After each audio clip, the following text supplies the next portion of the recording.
As we approach the 10th anniversary of 9/11, I wonder, has America changed? In the immediate aftermath of that unthinkable attack, we saw a dramatic return to faith on the part of many Americans. You remember the scenes yourself, I'm sure. Prayer meetings on street corners, people gathering together in neighborhoods to hold a vigil, members of Congress standing on the steps of the Capitol building and spontaneously breaking into "God Bless America." Church attendance overflowing. Churches were packed on the Sunday following 9/11. People were trying to make sense of it, turning to God. But things didn't stay that way very long, did they? One of the things you were praying about was, would we be attacked again? There was great concern.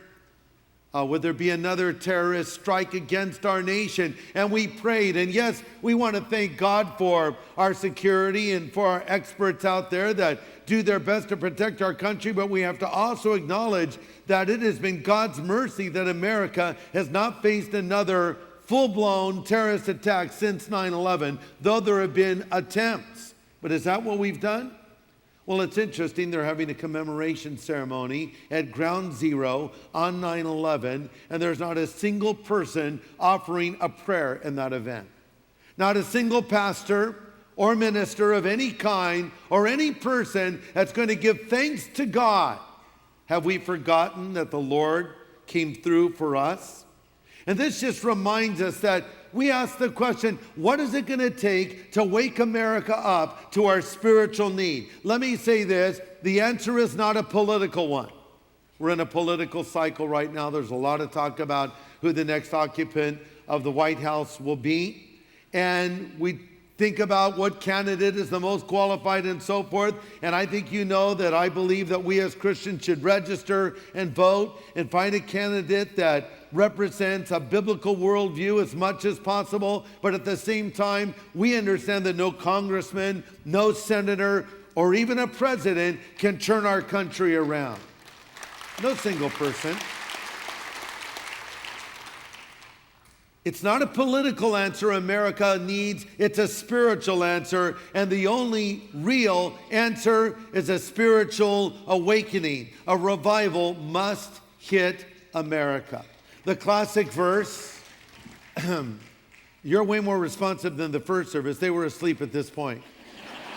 I was actually walking, shaking people out of there. No, that's not true. But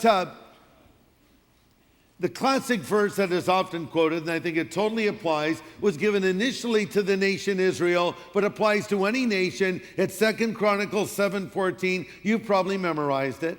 God says, if my people, which are called by my name, will humble themselves and pray and seek my face and turn from their wicked ways, then I will hear from heaven and forgive their sin and heal their land.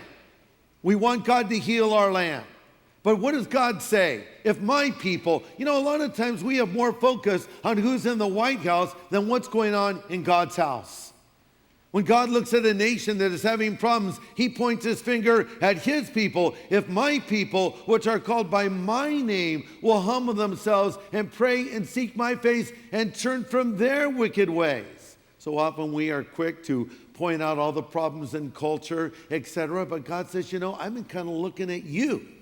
You that are called by my name, we that are a part of the body of Christ, we that are in the church. The question is, are we experiencing spiritual revival?